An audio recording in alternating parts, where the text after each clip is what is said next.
This is Jack Willard. Our short video is entitled The Tragedy of the Elvis Faked His Death Story. The tragedy is this right here.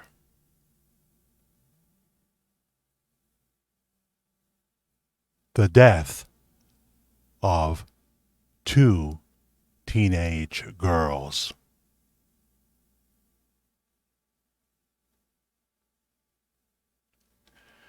According to the New York Times, 8/22/77, funeral services were held for two teenage girls who drove more than 200 miles to Memphis, Tennessee to mourn the death of Elvis Presley and were killed by a car outside the late singer's mansion, Graceland. Alice Hovarter and Juanita Johnson, both 19, were roommates and employees of the same retail store. Funerals were conducted separately. The girls took time off from their jobs upon hearing of Elvis's death. They joined thousands in a vigil outside the home of Elvis, Graceland. Seriously injured was 17-year-old Tammy Bader of St. Clair, Missouri. She recovered. There are ironies in this story, her last name being Bader, and the fact that her main injury was a broken pelvis. But she recovered, and she now lives in Terre Haute, Indiana. She was interviewed by Spa Guy. You can find that video here on YouTube. Spa Guy actually interviewed her in her home in Indiana. Watch that video.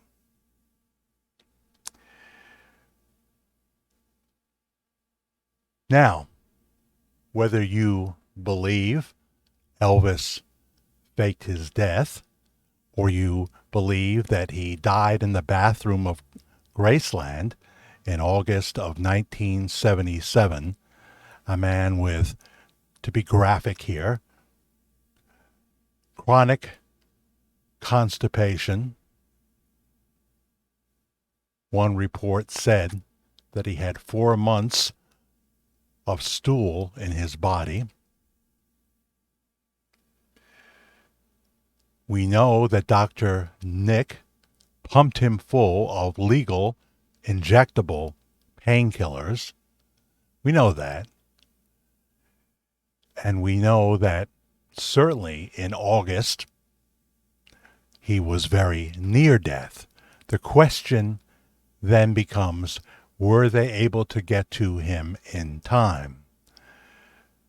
The lead emergency service technician, not sure if he had paramedic status, said upon entering the bathroom it didn't look like Elvis. The body was somewhat blackened and it didn't look like Elvis. There was a young female. There is a video that you can also find on YouTube of footage shot inside the ambulance as they were going to a freestanding separate morgue. We see the young lady paramedic, and we see a zipped up body bag. When they get to this freestanding morgue, gentleman comes out with a very Tennessee accent, and she says, we have a Mr. John Burroughs from Baptist Memorial Hospital. He looks through the paperwork and what have you, and says it seems to be in order, and they take the body. Now, this whole video of the ambulance is very suspicious because as the video continues, we see them. Now, how did the camera get in there and end up on this video? We see them with the body in there. At some point, we see a fully grown woman, obviously not Lisa Marie, and we see a picture of what looks to be a young Elvis with his eyes closed, thin Elvis, who they are wanting us to believe is a picture of the Elvis who has passed away. And someone wrote in the caption next to this woman as if she is saying, Daddy. So that video is extremely suspicious. Is there any part of it that is authentic? We don't know. We don't know. I have often talked here about the Phil Aitchison report.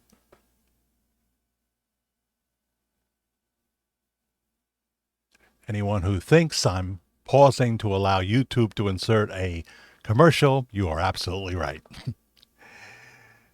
If you don't do that, they can insert it in the middle of a sentence.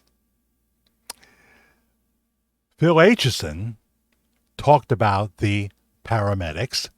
He noted what the lead paramedic, tall Afro-American gentleman, I believe, was said to have been quoted saying that the body didn't look like Elvis. He didn't recognize it. But did he add at first? Possibly. According to the Phil Aitchison report, he said that neither one of them believed it was Elvis Presley. And they kept saying it and met an untimely death. That was in the Phil Aitchison report as I remember it. We did a video years ago on it. I cannot find anything about either one of these emergency technicians, whatever their exact title was, that picked up a dead body. It was a dead body at the Baptist Memorial Hospital in Memphis. I cannot find that either one of them passed away soon after it. If you have information on that, you know my email, or if you don't, Jack the Fair Guy, F-A-I-R, Jack the Fair Guy at gmail.com. But he said that they kept running their mouth and weren't around too long after that. We, of course, here at this channel, the Virtual Church of the Disillusioned, have videos like The Verdict and also Who Preached Lisa Marie's Private Funeral. Just look for our list of videos here at the channel and you'll see a complete list. We always speak about possibilities, even though I come to a personal opinion conclusion in The Verdict 1, which is over 79,000 views now. Thank you. That's my personal opinion. We look through what are now probably over 75 coincidences, and we tell the story. We tell the story. So I invite you to look through our videos. And if you haven't already, subscribe and like. I can't find the entire Phil Aitchison report online anymore, but he went through the whole story.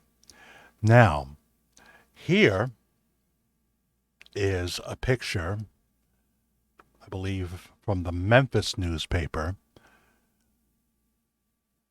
The young lady laying on the ground is Tammy Bader, who survived, recovered from a broken pelvis, and she's in Terre Haute. And as I say, check out the interview with Spa Guy. That's the tragedy. This is the biggest tragedy of the whole Elvis story. That some guy in a Ford Falcon decided to swerve into these ladies and kill them. Whose fault is that? It's the guy in the Ford Falcon. It's the guy in the Ford Falcon. Now, let's say the Elvis faked his death story was correct. We have talked about this in detail. But the gist of it is that Elvis went into the witness protection program because he had testified sensitive information with someone from the mafia that they wanted very badly. Since Elvis was a Vegas entertainer, he would run into them and perhaps socialize a little bit after a show, but he was never involved with the mafia. He would never have done that. Elvis believed in law and order, and he received a special agent badge from President Nixon when he just showed up at the White House. And he had some credentials from the Memphis police, and he and the Memphis Mafia would sometimes pull over speeders late at night in a Mercedes-Benz with a blue light. But he did possibly hear things. He also had to deal with the fact that he was in serious physical help. He was in need of help. He was in serious physical decline. Very overweight, very addicted to prescription pain medication, near death for sure in 1977. Did they get to him in time and save him? Did he go off to another country and spend a few months over there recovering, being made well in mind, body, and spirit? People say, oh, he would never abandon Lisa Marie. Where do you get that? Obviously, Daddy was away a lot already. But if he went to a facility out of the country for a few months to get well, then he would have returned to Lisa Marie. And when he returned to the United States, that is when the Elvis sightings seem to have started. But we speak of possibilities. This is a story with many, many twists and turns. And we invite you to look at the evidence we present here in the various videos and judge for yourself. Judge for yourself. We are often live here. Check out our live show section, past live shows. We always let you know we promo when we're going to come on live. It's often on Saturday nights. Sometimes, though, it's other times. So you'll see promos right here at this channel when we're going to be live, and then you can join us and comment in real time. My name is Jack Allen Willard. Thank you so much for watching.